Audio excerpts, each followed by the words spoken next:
일본에 가난하고 병들고 버림받은 사람들과 함께 사시면서 기독교에 큰 좋은 영향력을 미친 일본의 가가와 도요히코라는 목사님이 계셨는데, 이 목사님이 미국에 있는 나야가라 폭포에 구경을 가셨더랍니다.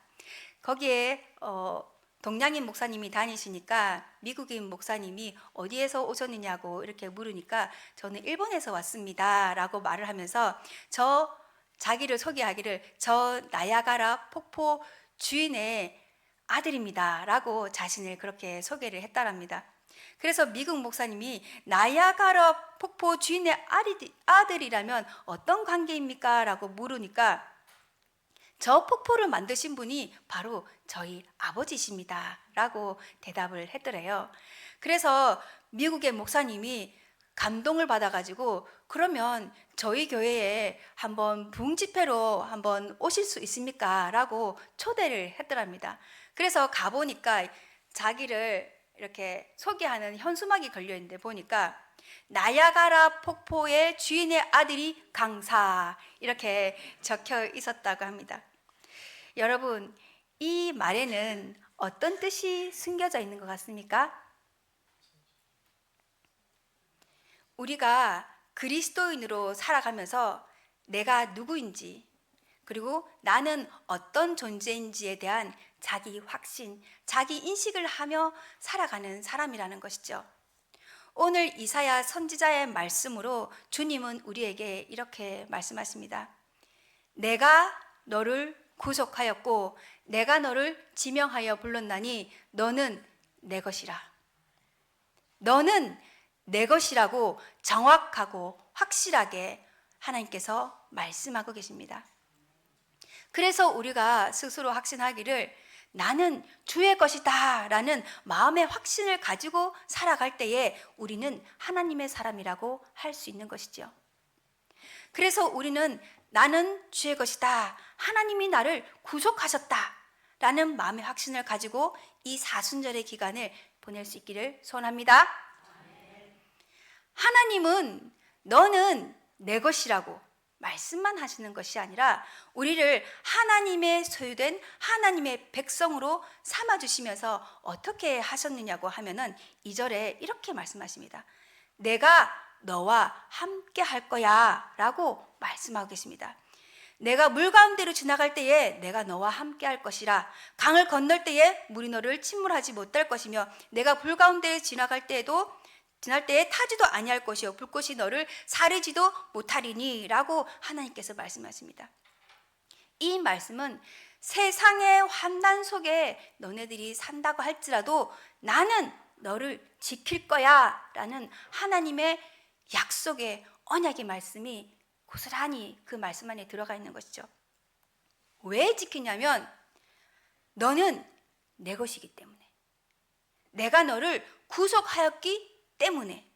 그래서 우리에게 힘들어도 이런 아버지 하나님의 마음을 좀 알아주면서 살아내 줄 수 있겠니? 라고 하나님 말씀하시는 것이죠. 물 가운데로 지날 때에 내가 너와 함께 할 것이다. 이 말씀은 아마 출애굽 당시에 홍해를 건너는 이스라엘 백성을 생각하면서 하나님 말씀하셨을 것입니다. 이스라엘 백성이 하나님이 지시한 땅으로 가는데 앞에는 홍해가 딱 가로막혀 있고 뒤에는 애국 군대가 따라오고 있는 겁니다. 그럴 때 하나님께서 모세를 통해서 홍해를 가르시고 건너게 하시는데 하나님의 백성들은 한 명의 낙오자도 없이 다 건너가는데 뒤에 따라오는 애국 군대 사람들은 어떻게 됐습니까? 홍해가 덮쳐서 모두 몰살하고 말았습니다. 같은 날 같은 홍해 바닷물인데 누구는 안전하게 건너고 누구는 다 죽었습니다. 그 차이가 뭐겠습니까? 하나님이 함께 하시는 사람, 그리고 자기 스스로 나는 하나님의 사람이야 라고 확신을 가지고 살아가는 사람, 그리고 하나님 말씀에 순응하며 살아가는 사람과 그렇지 않은 사람의 차이 아니겠습니까? 젖과 꿀이 흐르는 가나안 땅으로 가라고 했을 때 막막하게 보이는 그 길, 정말 예상하지 못하는 그러한 일들이 닥쳐온다 할지라도 고단하고 힘들어도 하나님의 말씀에 순응하며 나가는 사람, 그런 사람들은 하나님이 길을 열어주시고 먹을 것을 주시고 그 길을 안전하게 갈 수 있도록 지켜주신다라는 것입니다. 그러나 하나님을 하나님으로 섬기지 않는 애굽 군인들은 하나님의 백성이 아니라 누굽니까? 바로의 백성이죠. 세상 사람이라는 것이에요. 이들은 홍해를 건너다가 홍해물에 다 휩쓸려 수장되었습니다. 죽었지요. 이렇게 하나님의 백성으로 살아가는 사람과 바로의 백성으로 살아가는 사람의 차이, 바로 하나님 말씀에 순응하며 살아가는 사람, 나는 하나님의 것이다, 나는 하나님의 자녀다 라는 것을 확신하며 살아가는 사람, 그 차이입니다. 그리고 불 가운데로 지날 때에도 타지도 아니할 것이요 불꽃이 너를 사르지도 못할 거라고 했는데, 다니엘의 세 친구인 사드락과 메삭과 아벳느고가 바벨론의 포로로 끌려가서 7배나 뜨거운 풀무불에 던져지는 일이 생겼을 때도 철저하게 이들은 자신의 신앙을 지킨 사람들입니다. 그런 사람들은 어떠한 상황이 닥쳐온다 할지라도 하나님께서 지켜주신다라는 것이죠. 그래서 신앙은 하나님이 늘 나와 함께 하신다는 자기 인식의 문제입니다. 스스로 생각하기를 나는 누구의 것이냐 하는 자기 인식에 대한 명확한 확정이 우리 스스로에게 되어 있어야 한다라는 것입니다.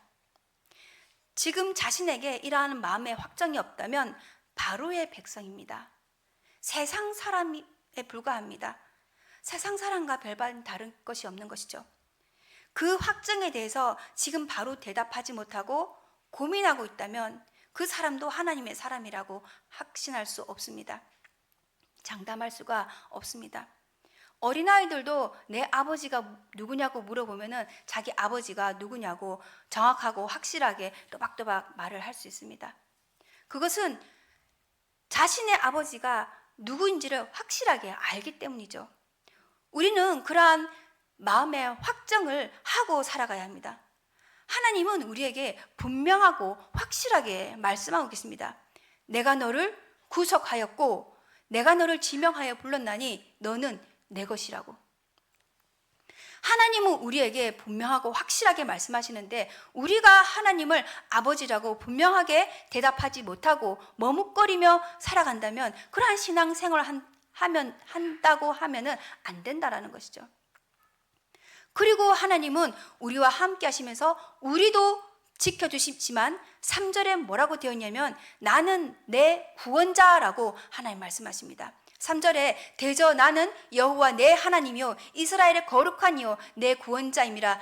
내가 애굽을 너의 속량물로 구수와 수발을 너를 대신하여 주었다라고 하나님 말씀하고 계십니다. 이사야서는 66장으로 되어 있습니다. 좀 길지요.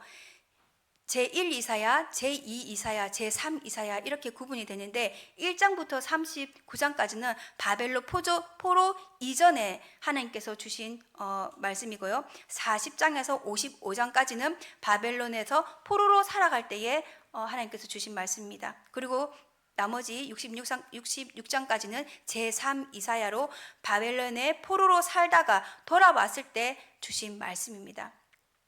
그러니까 오늘 말씀은 43장은 제2 이사야로 바벨론에서 포로로 살아가던 그러한 시절에 하나님 주신 말씀입니다. 다른 나라에 포로로 살아간다는 것은 경험해 보지 않은 사람은 정말 상상하기조차 힘든 삶 아니겠습니까? 우상을 숭배하고 산당을 지으면서 자기 마음대로 생각하고 판단하면서 살아갈 때에 느부갓네살을 통해서 하나님께서 그 심판과 징벌로서 바벨론의 포로로 끌려가 살게 하신 것입니다. 깨닫게 하기 위해서 그렇게 하신 것이죠. 언제까지나 이렇게 살아야 하는지 모르는 그러한 힘든 상황 속에서 포로 생활을 하며 살아갈 때 하나님께서 주신 말씀입니다. 그때 말씀하셨습니다. 내가 너를 구속하였다고, 내가 너를 불렀다고, 내가 너를 지명하였다고, 너는 내 것이라고. 그러니 이제는 내가 너를 구원하여서 고향으로 돌아간다. 돌아갈 거야가 아니고 돌아갈 것이다가 아니라 돌아간다 라고 확실하게 말씀하시는 것입니다. 새로운 회복의 말씀, 희망의 말씀을 주시는 것이죠. 이사야 선지자가 이런 하나님의 말씀을 전하였을 때 이 하나님의 말씀을 믿는 사람들은 마음에 평화가 있었을 것입니다. 그러나 하나님의 말씀을 믿지 않는 사람들은 언제 끝날지 모르는 이 고통을 계속 겪으며 힘들어하며 그렇게 살아갔을 것입니다. 신앙은 이렇게 하나님이 말씀하시는 것을 믿는 것입니다.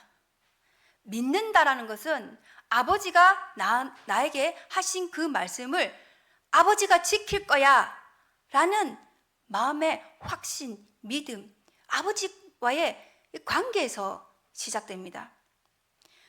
우리를 구원하신 하나님이 너는 내 거라고, 너는 내 것이라고 말씀하실 때에 아멘, 맞습니다 하나님, 나는 아버지의 것입니다, 주님은 나의 아버지십니다 라는 믿음이 있다면 지금 우리에게 어떤 어려움이 있다 한들 무엇이 두려울 수 있겠습니까? 절망과 낭망의 시간을 지나고 있는 우리에게 하나님께서 힘을 주시기 위해서 지금 옛날 이야기를 우리에게 해주고 계시는 것입니다. 내가 애굽을 너의 속량물로 주지 않았느냐? 비록 지금은 바벨론의 포로로 끌려와 살고 있지만 내가 손을 뻗쳐서 구원을 하기만 한다면 너는 돌아올 수 있다고 하나님께서 말씀하고 계십니다. 애굽이 이스라엘 백성들을 괴롭힐 때에 하나님께서 모세를 통하여서 애굽을 나오게 했습니다. 그때 모세가 구수 여자와 결혼을 했다고 했는데 출애굽할 때에 이스라엘이 아닌 사람들도 있었다라는 겁니다. 구수 사람이든 스바 사람이든 애굽 사람이든 그 당시 최고의 문명인 나일강 문명을 가지고 불을 즐기며 힘을 누리며 홍해 앞에서 그렇게 살아갈 때에 하나님께서 개입을 하시니까 이스라엘 사람이든 구수 사람이든 스바 사람이든 하나님을 아버지로 믿고 그렇게 여기며 살아가는 사람은 하나님께서 건너게 하시고 그렇지 않은 사람은 홍해 바닷속에 수장되게 하신 것입니다.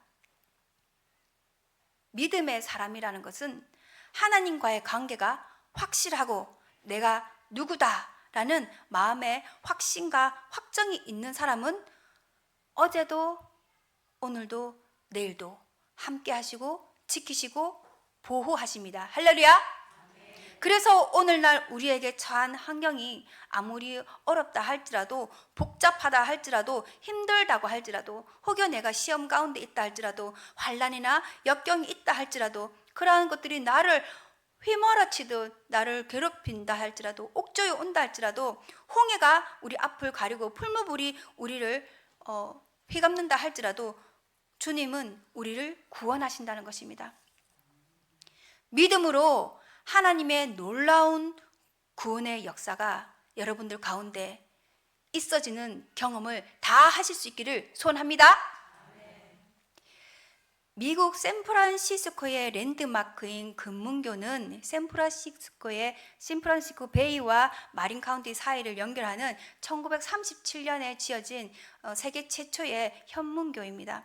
그 길이가 2737m이고 폭이 27m라고 합니다. 굉장히 길고 크죠. 그리고 금문교의 기둥과 기둥 사이의 거리가 1280m, 1km가 넘는 그러한 거리입니다.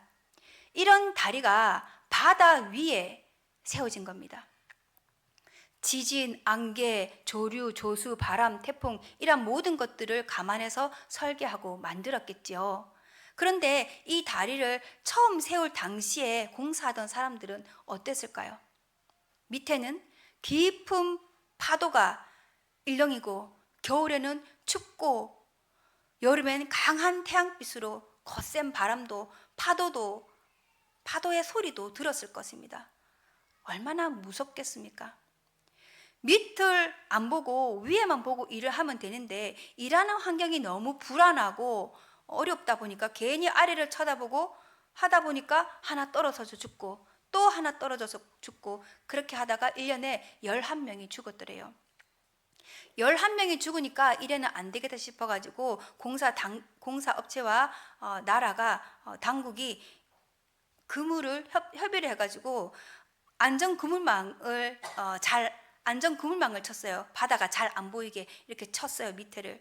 그 이후로는 바다에 떨어져서 죽는 사람이 없다라고 합니다. 물론 그물에 걸려서 구조된 사람들은 있었겠지요. 우리 인생에도 깊은 출렁이 있는 파도가 있는 바다와 같은 그런 우리의 환경만 바라본다면 어떨까요? 마음이 불안하고 어렵고 힘들 것입니다. 그렇게 불안하다가 어떻게 됩니까? 떨어지죠. 실망하죠. 낭망하게 됩니다.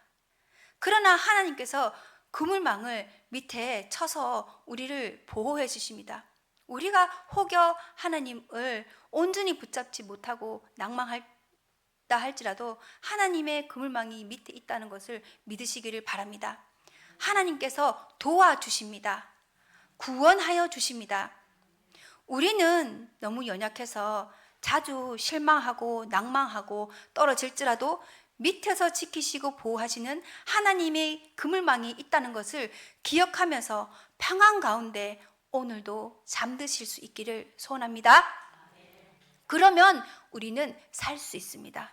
우리는 이길 수 있습니다. 우리는 승리할 수 있는 겁니다. 그런 승리가 저와 여러분들 인생과 삶 가운데 모두 있어지기를 소원합니다. 요한복음 10장 28, 29절에 하나님께서 이렇게 말씀하십니다. 내가 그들에게 영생을 주노니 영원히 멸망하지 아니할 것이요 또 그들을 내 손에서 빼앗을 자가 없느니라. 그들을 주신 내 아버지는 만물보다 크심에 아무도 아버지 손에서 빼앗을 수 없느니라. 할렐루야. 예수님이 친히 하신 말씀입니다. 하나님이 형 에서와의 갈등 때문에 피난 다니고 도망 다니던 야곱에게 창세기 28장 15절에서 이렇게 말씀하십니다. 내가 너와 함께 있어 내가 어디로 가든지 너를 지키며 너를 이끌어 이 땅으로 돌아오게 할지라. 내가 내게 허락한 것을 다 이루기까지 너를 떠나지 아니하리라. 이 말씀이 여러분들에게 들려지는 하나님의 음성으로 들려지시기를 소원합니다. 세월이 많이 흘러서 이제 모세가 죽음을 앞두고 있을 때 여호수아를 지도자로 세우게 됩니다. 그때 이제 여호수아는 가나안 땅 원주민들과 싸워야 하는 그러한 시점이 되었습니다. 여호수아는 모세 없이 이제 자신 혼자 그 길을 헤쳐나가야 하는 상황이 된 거죠. 얼마나 두렵고 무섭고 떨리겠습니까? 지금까지는 모세가 있었기 때문에 할 수 있었는데 이제 모세가 없고 자기 혼자 해야 된다고 하니까 너무 두렵고 해내지 못할까 봐 잠이 안 오는 겁니다. 그때에 하나님이 모세를 통해서 신명기 31장 6절에서 8절의 말씀을 주셨습니다. 너희는 강하고 담대하라. 두려워하지 말라. 그들 앞에서 떨지 말라. 이는 내 하나님 여호와 그가 너와 함께 하시며 결코 너를 떠나지 아니하며 버리지 아니하실 것임이라 하고, 모세가 여호수아를 불러 온 이스라엘 목전에서 그에게 이르되 너는 강하고 담대하라. 너는 이 백성을 거느리고 여호와께서 그들의 조상에게 주리라고 맹세하신 땅에 들어가서 그들에게 그 땅을 차지하게 하라. 그리하면 여호와 그가 내 앞에 가시며 너와 함께 하사 너를 떠나지 아니하시며 버리지 아니하시리니 너는 두려워하지 말라. 놀라지 말라. 할렐루야. 하나님께서 우리에게 말씀하십니다. 놀라지 말라고, 두려워하지 말라고 말씀하십니다. 믿음으로 승리하는 저와 여러분 다 되시기를 소원합니다. 그렇게 하나님이 우리를 부르시고 구속하신 다음에 하신 말씀이 뭐냐면 4절에 보니까 내가 너를 사랑하였은즉 이렇게 말씀하십니다. 내가 내 눈에 보배롭고 존귀하며 내가 너를 사랑하였은즉 내가 내 대신 사람들을 내어주며 백성들이 내 생명을 대신하리니 라고 말씀하십니다. 우리가 하나님 보기에 눈에 보기에 보배롭고 존귀하며 내가 너를 사랑하였다라고 하나님 말씀하십니다. 지금 우리가 사는 것이 아무리 어렵고 힘들다고 한들 포로 생활만큼이나 힘들겠습니까? 포로 생활, 바벨론 포로 생활이 70년입니다. 이런 상황에 사랑하고 아끼며 섬기고 나누며 사는 것 정말 쉽지 않은 일이죠. 그런 작은 먹을 만한 것이 있으면 탈취해가고 빼앗아가기 쉬운 그러한 상황입니다. 사랑이 완전히 바짝 말라있는 그러한 상황이죠. 그때에 하나님께서 이렇게 말씀하셨습니다. 내가 너희를 사랑한다. 너는 내 눈에 보기에 존귀하다. 보배롭다. 내가 너를 지금 이 상황에서 구원해 줄 거야. 걱정하지 마. 하나님께서 이렇게 약속하며 우리에게 말씀하셨습니다. 이스라엘 백성들은 이 말씀을 믿음으로 붙잡고 힘든 포로 생활 중에서도 믿음으로 자신의 마음을 꼭 붙잡고 그 힘든 시간을 견디며 살아갔던 것입니다. 하나님이 세상을 이처럼 사랑하사 독생자를 주셨습니다. 하나님은 우리를 이처럼 사랑해서 독생자 예수 그리스도를 우리에게 주셨는데 우리가 그 예수 그리스도 독생자를 영접하지 않고 우리 마음에 모시지 아니하고 나 혼자 살아간다면, 나의 뜻대로 살아간다면 예수님이 이 땅에 오시고 하나님이 그 아들 독생자 예수 그리스도를 이 땅에 주신 이유가 무엇이겠습니까? 그 주신 이유가 없는 것이죠. 우리가 그렇게 살아간다면. 영접하는 자, 곧 그 이름을 믿는 자들에게는 하나님의 자녀가 되는 권세를 주신다고 하나님께서 말씀하십니다. 믿음으로 하나님의 자녀가 되는 권세를 다 얻으시기를 바랍니다. 가지시기를 바랍니다. 누리시기를 소원합니다. 우리가 우리를 위하여 오신 주님을 믿는 확실한 믿음이 있다면 우리의 상황이 트륵 같은 어두운 밤바다 같다 할지라도 두려워하거나 괴로워하거나 염려할 필요가 없는 것이죠. 환난, 시험, 역경, 질병, 공고 어떤 상황 속에 있다 할지라도 이겨낼 수 있는 겁니다. 승리할 수 있는 겁니다. 하나님의 지하 운동이라는 책을 쓴 범브란트 목사님이 루마니아 공산 치하에서 목회를 하시다가 체포되어서 14년간 감옥에 갇히는 일이 있었습니다. 그때 3년간 빛도 들어오지 않은 감옥 속에서 감옥에 독방에 갇혀서 계시다가 결국 사형 언도를 받고 범브란트 목사님이 절망하면서 원망이 섞인 기도를 한 적이 있습니다. 하나님, 내가 지금까지 주의 일을 하다가 이 나이에 형장의 이슬로 사라져야 합니까? 너무